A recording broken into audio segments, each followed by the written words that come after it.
direct in how his organization is using the direct secure email. Okay, Michelle, do you want to kick us off?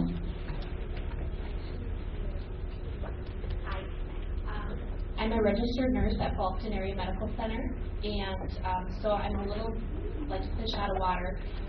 When my boss came and asked me to do the project of the HIE, simply because I have a clinical background and not a technical background. But we have worked very closely with Kevin Atkin and Holly Aaron, and they got us the information for the grant, and we applied for that. And so it's just been a series of steps since then, and we got the grant, and then we had to go through like an analysis questionnaire, a lot of prep work, and then I brought our IT specialist in because there's a lot of technical stuff that's involved with it. And so basically it's been about a year, I think, that we've been working on this, and so now within the last couple of weeks we finally got to the point where we are testing. And so essentially what I have done is brought in a second computer monitor onto my desk, and I just made the Pro Access website up there, and then I have our EMR up on my own computer. And essentially I've just been validating to make sure that the information has pulled across accurately and that I haven't found any glitches. So as far as the testing part goes, it's been awesome. We haven't had any issues. Everything has pulled across perfectly. So it's been a pretty seamless transition. And so now we're ready to go into production, but we have to wait for somebody else to be ready as well so that we can transmit back and forth. But HealthPoint has been very good as far as making sure we have everything we need, and we've also worked with Medicity and getting everything set up. Okay. So I'm going to just jump in because Fulton is our very first hospital to go live.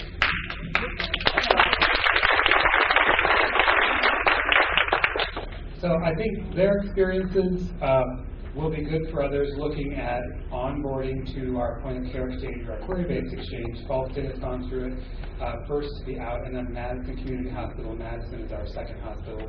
They're in similar phase to them, so thank you. Okay, now we'll move on to Bella Baumberg from Sanford.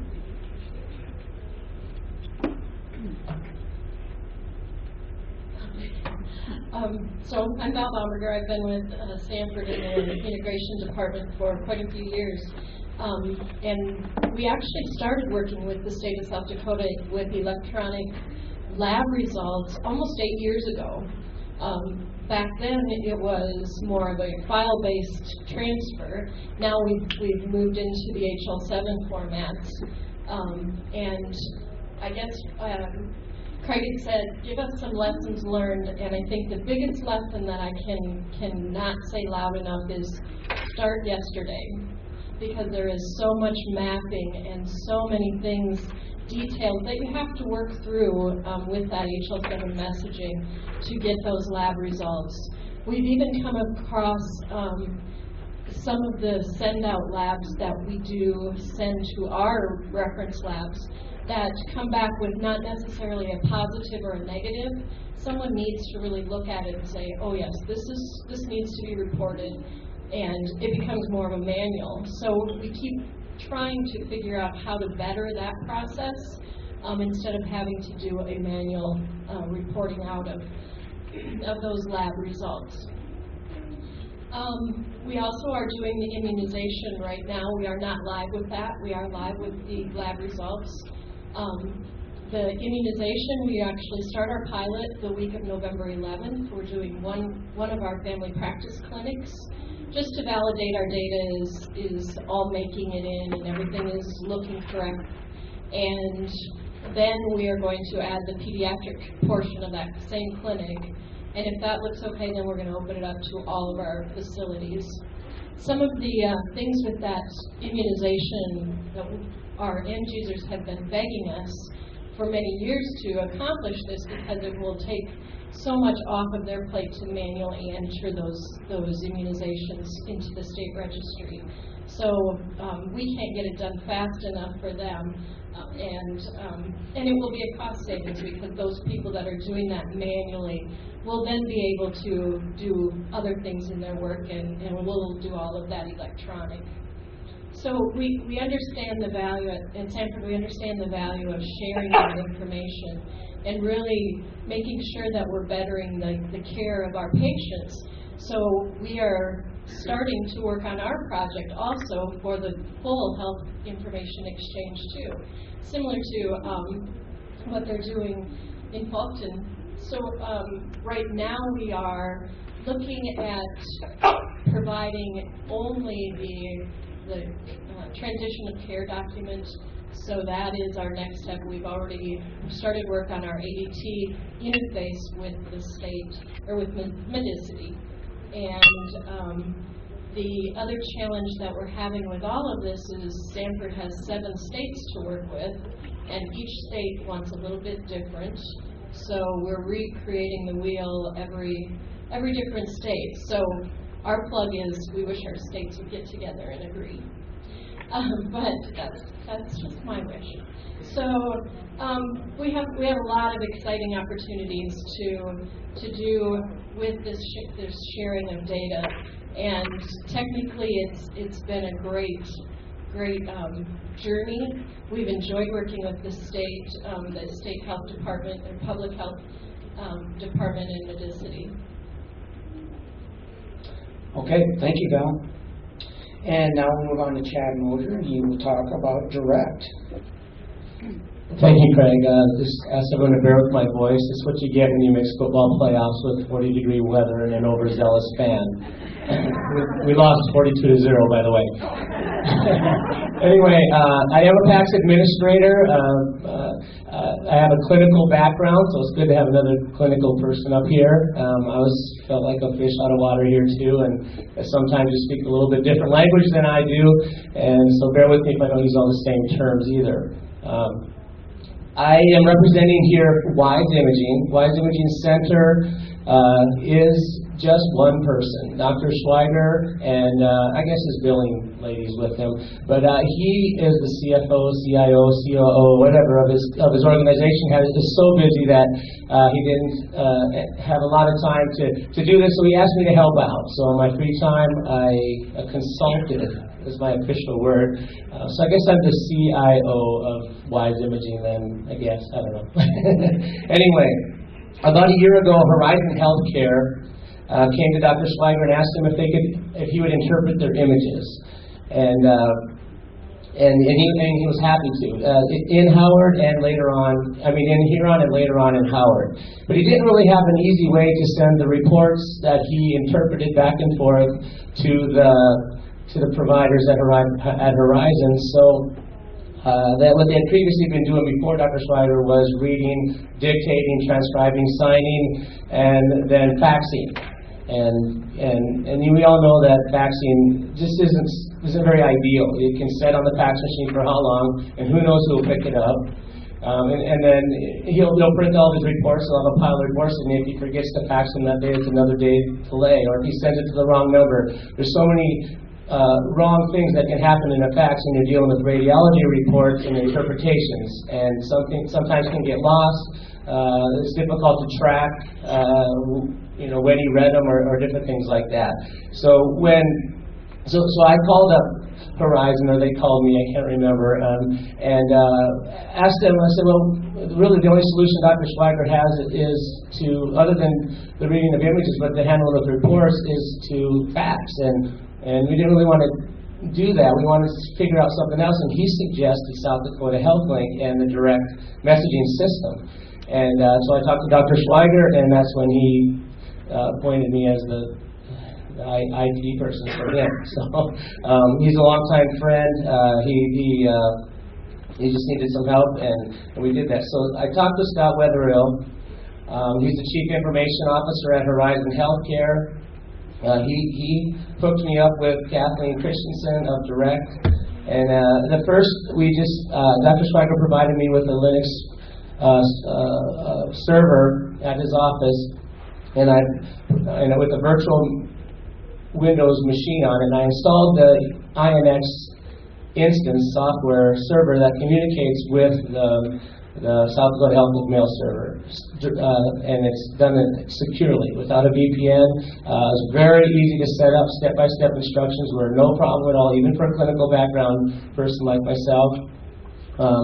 And immediately we were able to start using it. To give you an appreciation of the benefits that it provided for us, we had the direct encryption that ensured that only the people who needed the information were allowed to receive it.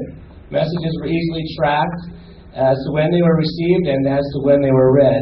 I'll give you kind of a workflow thing. Patient comes into Horizon Healthcare, gets their images done, sends them to Dr. Schweiger's server, .com server. Well then, Dr. Schweiger sees them there, checks his email, his INX email, and sees the patient demographics. Horizon pastes the demographics, the exam description, the diagnosis, and even some of the billing underneath. Is it a Medicare, Medicaid, or a billable patient, or whatever.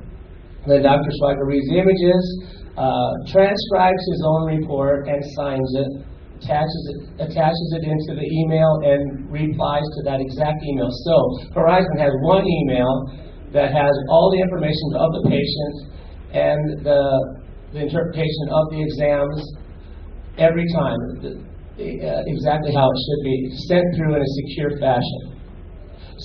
Sometimes even within minutes, hours, that day. So really, really fast turnaround. All right, skip like a page ahead there, sorry. All right, so on Dr. Schweiger's end, he has a record of all the information he needs. He can see whether he has read the email as well as if he replied. He has a copy of the report, and at the end of the month, he has a nice electronic record of all the exams that he's read, and it helps him to complete his billing. So then after a little bit, earlier this summer, it really got easy when we went from the INX server instance to using the Medicity an email service, secure email service, because then he could check his emails anywhere. He could query his server at home to pull the images no matter where he was through his VPN, and then he could access MedCity to get the patient information. And he read one time for a week long in Ecuador and was able to read images, and there was no delay in care for Horizon, and everything was sent securely. So that was a huge benefit when we went to that. If you can access email, you can use MedCity secure email messaging. The use of Direct has enabled Dr. Schweiger and the Horizon clinics to work closely and securely to provide, this is a quote from Schweiger, to provide the most efficient and timely patient care possible. And it's all done through an inexpensive, convenient, and reliable system. Thank you, South Dakota Health Clinic, and thank you, Medicity. And thank you, Craig. You don't have to thank me. That's great, Chad. I appreciate all you guys' stories. At this point, I'll open up the audience for Q&A, and I'll actually kick it off with one question. Let me start with you, Chad. With that quote from Dr. Schweiger, do you feel like this is something that Wise Imaging is going to continue to want to use, in the next coming years? Or I know we have the point of care, which will be the query-based exchange, but do you see a viability of Direct? Yeah, absolutely. I think he wants to use this. He's happy with the cooperation and the support that's provided with it, along with the potential that's there. Maybe there's some templating and different things that he can use in the future to get a more better looking report and different things to him. He'd like to see the ability to send images to radiology images. I know that's got to be resource intensive, but there was a possibility of doing that. He'd really appreciate that. It saves him a lot of time in trying to figure out his DICOM end of things. So, thanks. And that's good to know. I mean, we want to hear that feedback. And and working with Medici I wouldn't say anything's impossible, but as we know, images take up a lot of megabytes of space and stuff. So, any questions from the audience? Oh, don't do that to me, guys. Is that an electronic signature then that he uses on his report? Yeah, he has a way of doing an electronic report that he can paste in there, yes. He could just print it and then sign it and then scan it in, but that would be kind of, Yeah, I know. yeah. That's right. And he would have to speak on that. I don't really know how he does all that exactly. Kathy, can you remind the group how many organizations are using Direct and how many providers? We currently have 54 organizations using Direct right now, and we have over 700 providers using it. And it's growing. It keeps growing. And that's great. I know having worked with Kevin DeWald and his federal project officer at ONC, they are very happy with the adoption that Direct has had in South Dakota. And although our one guest speaker, Deborah Dodson from the VA, couldn't make it today, they're very intrigued as to how we got them on board and how we engaged them. So we're going to pass that on to our federal officer, and they'll get the message out. I guess I have another question. I don't want to speak out of turn of anybody in the audience. Okay, or we can. How about you, Chris Sunshine?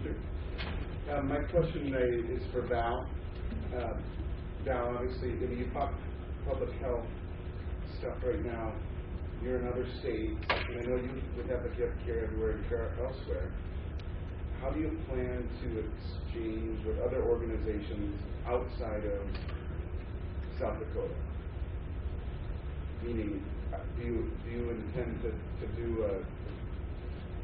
like a direct messaging sharing CCDs, or? Our plan is to have that exchange through the state of South Dakota right now. So we will be we'll connect our Care Everywhere CCD to the state of South Dakota.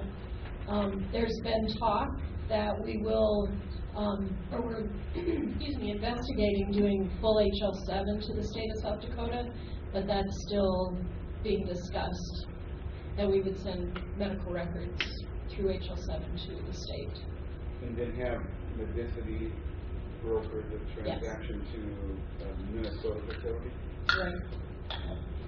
Potentially. I mean, those decisions are still above my.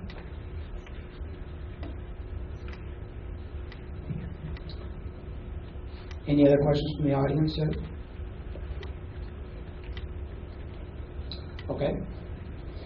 Val, my question to you is, I worked with you closely on the public health project, so I know how time intensive and resource intensive, and as you said, 8 years ago with that ELR project, I know originally it was, for the better word, like a file drop, and we transitioned it to the HL7. Does that help increase the confidence from Sanford that the data is complete and it gets transmitted securely from Sanford's perspective? Yes, definitely, because in our EMR, in our EPIC system, there are flags on the different tests that are state reportable. So we know, we know exactly when that test happens, that has to go to the state, and it triggers out to our HL7. The difficult part, like I said, start yesterday, is because there's a lot of mapping that we have to do with the state as we send those results. So we had to get our lab people involved, our IT, we had networking because we had changed it to instead of a file drop. So we had a large group of people working with this project to connect. But yes, we are more confident today that we're sending you everything. And I know from the state perspective, the amount of time and the work definitely has paid dividends. We're seeing a lot more robust robust data, from more complete, which, from what I heard from the program staff, it transitions right into being able to react, being able to, if there is something that has to be investigated. And I guess I even hear more of the stories where a facility forgot to report, or there was a delay in reporting. And I just thought, well, if we just had 1 million of those Sanford, or other HL7 interfaces, how much better we could be from the public health side in being able to handle situations like that. And so, I still hear those stories, and that's why that was the first one to go live. I know we're working with Avera, or we went live with Avera as well, with a similar interface, and working with other partners. And it is very time consuming because you have to flag those certain specific reportable diseases. And, it's not very standard. It's very, very customized. And so from the public health side, we appreciate being able to have highlighted that with Sanford. Rochelle, I have a question for you. With the onboarding that Faulkton did with HealthLink, what would you say are some lessons learned that maybe not only you learned, but your organization learned, and just embarking on that project? For me, like I said, it was overwhelming having a clinical background. The one thing looking back is patience. You want it all to happen and you want it to happen quickly, and that's not the case. I can remember going home and telling my husband, I'm going to go bag groceries, I'm going to sprinkle donuts, but I can't do this. But, in the end, when you sit back and take a look at it and just do it step by step, it really isn't, all that bad. And I would agree that with what she said, start yesterday, because it is a series of steps and it is a process. So, but it does take time and you do need patience. Did you involve the clinical staff in the strategic planning and how you guys were gonna tackle that implementation? I know there's a lot of variables involved with different vendors. You had your vendor, of course, Healthland, the HIE vendor, Medicity, and then all the various project managers. But coordinating that and making sure each organization is going to have their own probably road. Right. We had a series of conference calls, and of course, Healthland, that's our EMR vendor, they had requests, and so it's just a series of coordinating everybody together so that everybody's needs are met and trying to get it done in a timely manner. Okay, and I know you're still finishing up some validation and stuff, and I actually got to sit in with you on the training with Pro Access, which is the portal. Right. And how did you feel that training was? I guess it gives you I know it's intense for that 1 or 2 hours, because if you were like me, you went through the training and then you didn't touch it for a week, and then you're like, what did I write in my notes here? I don't even know what I'm doing. Yeah, the training was really actually straightforward. It's pretty black and white, and the system is user friendly. So, I thought that it was very. And you think that will transfer positively to your stakeholders or your providers? Absolutely. And they'll use it. Mm-hmm. That's what we want to hear. Yeah, absolutely. It's very user friendly, and it's actually going to save time. If you are looking for records or sending records, it's a lot faster than printing them, faxing them, or whatever the case may be. So.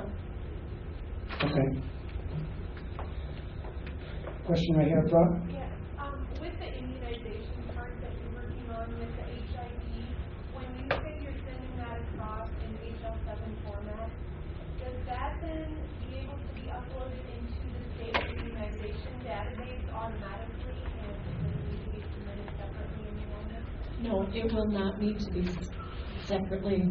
What it'll do, and actually it's got some extra cool components to it. It will query. So if a patient presents at one of our clinics that our software will reach out to the state's registry to see if there's any new or any immunizations for that patient, bring it into our software, and the doctor will be able to see that, oh, Sally had her flu shot at Lewis Drug or wherever. That was reported to the state. And then after the visit and new immunizations or vaccinations are given, that feeds back automatically to the registry and loads directly in there. Good question. Any other questions from the audience? Do I need to hand out more cookies or brownies? Go ahead, up front there. We've had the INEX portal on our network for a while, and none of our staff seem to be using it.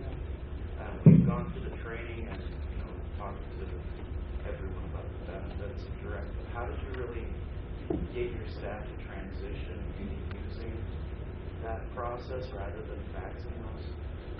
Chad, could you answer that with the INEX? Well, I just have one staff, so. And I'm not even. One of one is 100% though. So. Yeah. He's already a computer guru. He's one of those radiologists that'll not only get you in trouble, but get himself back out of it. And so he just saw the benefit of being able to track what was done, being able to have it done securely and in a timely fashion. But I don't know if I can quite answer that, This is step one. Kathy, maybe with some of the organizations you worked with in the variety of training. I worked at Horizon, and so we were one of the group that connected with your own. Okay. The biggest trick with direct is you have to have the buy-in of the other side. So we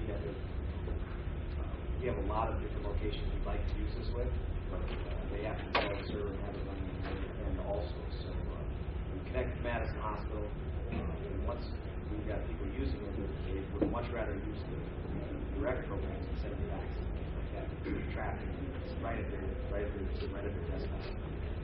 So just have to have somebody on their end. So don't use direct. Information. It's pretty tough. And that was our main. Once they can do that, we're going to able to push. There's plenty happy to use it. They actually ask for other locations. We just have to use other locations. They think the other locations. And they're pretty good about using it. Our staff is very the sort of people that someone said was something that they've already been doing the last 20 years. Well, it's tough to change the workflow that someone's used to doing. And if they're used to sticking a piece of paper in a fax machine and sending it off, well, now they have to go to their computer. They maybe have to find the document. They have to print it or scan it to get it in there. But Kathy is more than happy to come out and work with your folks to try to get them a way to integrate it more easily into their workflow. But a key that was brought up is if you don't have partners on the other end to share with. So it's like we work together to identify who it is you typically share information with, because if you don't have anybody to send it to, they're not going to use it. So if there's partners that you typically share with a lot of information, we'll work with you to recruit those folks as well. The other thing is we now have a web version available, so you don't have to install the INEX client anymore. You can just use webmail. It's very easy to use, very simple, and doesn't require any space on your server. So that may be another way to use it. It works more like Outlook email, essentially. And I think that goes to speak to what Rochelle was saying earlier, is they're just waiting for someone now to be on the other side, and I know Madison Community Hospital is really close there, and we had a pre-conversation where it's just getting that first one to, I don't want to say jump off the cliff, but maybe say, I'm ready to do it, I'm ready to exchange, who else is with me? And I really think that the demand, maybe it won't come from the patients, but if I hear, another facility is out there and connected to HealthLink, hey, you know what, I know I have patients that go there and I can get some data back, and I think it will just snowball. or maybe hope it'll snowball. You know, we're banking on that. That's not all our strategy, but you know, and as Kevin had said over lunch, you know, we had 41 providers that have signed up and have committed. Everybody's at a different stage. The first two being Faulkton and Madison. You know, it'll just continue to grow, and you know, hopefully that, I mean, those that didn't want to be in the first round of onboarding will see that value in it down the road as we go forward.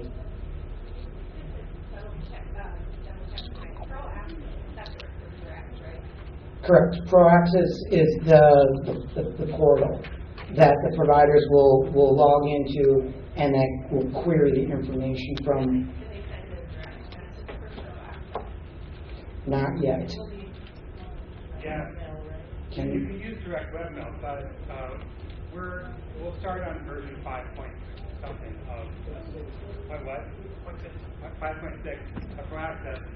Sometime in 2014, we'll move to version 7. Within version 7, direct, the referral, the care transitions are all integrated within one thing. So you'll be able to, while you're querying, you'll be able to kick off a direct message to another provider right from there. You won't have to leave. So that's coming in the next upgrade. But currently, you'll have to use one or the other. What year was that? 2014 will be on version 7. It'll probably be towards the end of 2014. And then if you're not in ProAccess, you stay where you're at then? You'll be able to still use, I believe, webmail, but you use it from the portal. So you'll switch, your URL will switch eventually. But you'll use it from the portal. Yeah. The install client is going to go away totally on that account. Correct. Wow. Because the referrals will be in there and the secure messaging along with care transition. Will we be able to migrate the client install data messages over to webmail? Yes. They're working on that right now. We'll find out when we know more. We'll let people know that we're currently on it. Right now we don't know what's going to be able to be supported and what's not going to be able to be supported.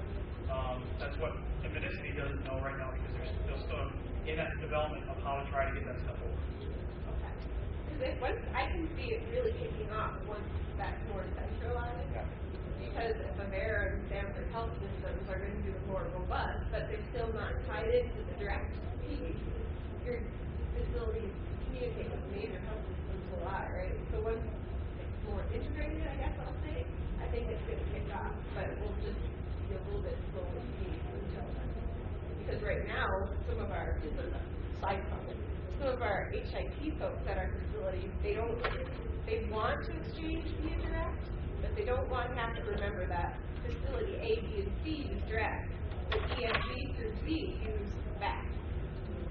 They just don't. If you get too much of a list, it's hard for them to manage. Although you can never catch too much, but they're concerned about it. So. Well, the integration that comes in version 7 will cure some of those things, and I think will be really good for the community. Yeah. And everybody is knocking on Medicity door for that 7, and we want to, for beta, I don't think we want to be beta. We're just getting our feet wet. All the IT people, we're just getting our feet wet and going from, just direct messaging. Now we're going into point of care, so I really think that'll be good transition. So we got to hold something back to keep you guys entertained, right, or interested. Go ahead, Chris. I'm curious about, I hope this is the right place I can actually ask this question, but when I think of a meaningful use stage 2 and the transition of care objective, whereby 10% of the time you transition a patient, you have to send a CCD electronically. You can either do it via direct or the query, kind of HIE or healthy rate, right? So in direct, but it's more than just sending it has to actually be received. So when I think of direct, and if I close the communication loop and pick a partner, and we have established a relationship, and they know to mark this box, when I send it, I'm kind of in control of cueing the receiver if they have something to look at that I've sent them.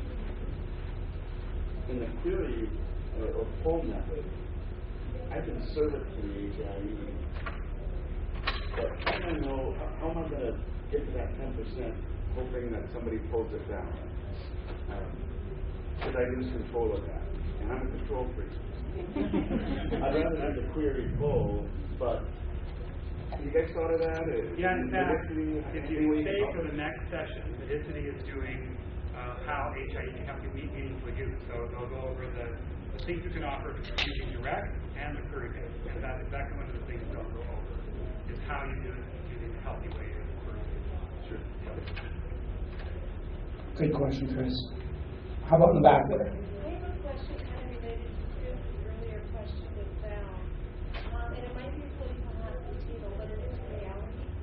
When you're crossing state lines, I mean, rather than having to rebuild all these interfaces for everybody that wants to do it, is there a way to do it with one HIE and then there's a brokering process under standards? I mean, is that a way that maybe you're going? So what Chris just mentioned is called Healthy Way, and it used to be the Nationwide Health Information Network. The Fed passed it off to a private group called Healthy Way.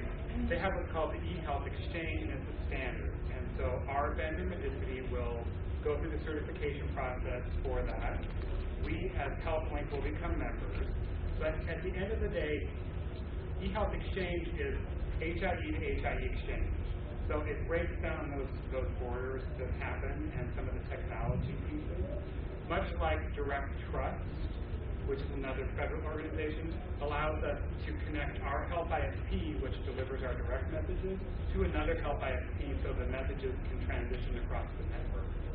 But eHealth Exchange, a certification or accreditation for the vendors is in the queue but haven't gotten in for certification yet. So there are things federally that they're doing to address that cross-border exchange, because I had a conversation with someone from Dakota here right now, saying most, they're physically in South Dakota, but the majority of their clients come from Iowa. And so they said, do we join both exchanges? What do we do? But eHealth Exchange will to some extent help with those. Yeah. So even though South Dakota is not a repository, we're federated. Okay. They'll still be able to, other HIEs will be able to Yeah, and that is part of what has to be worked out here, because if you've seen one HIE, you've seen one HIE. There's 100 different models. But some of the key things are patient matching. So how do you deal with patient matching, provider directories across state lines, and then what data is available. Sandy's a repository of all kinds of clinical data, am I right? The only thing I store is demographics to match patients across the community. Everything else is grabbed and federated. So I think some of the challenge is going to be how do you synthesize what Sandy's got, and how do I say, I only want these things from you. So I think those are some of the challenges. Would you agree with that? Yeah. But the feds are doing something.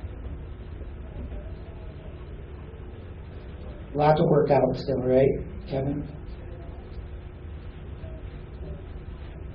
Any other questions for our panel members?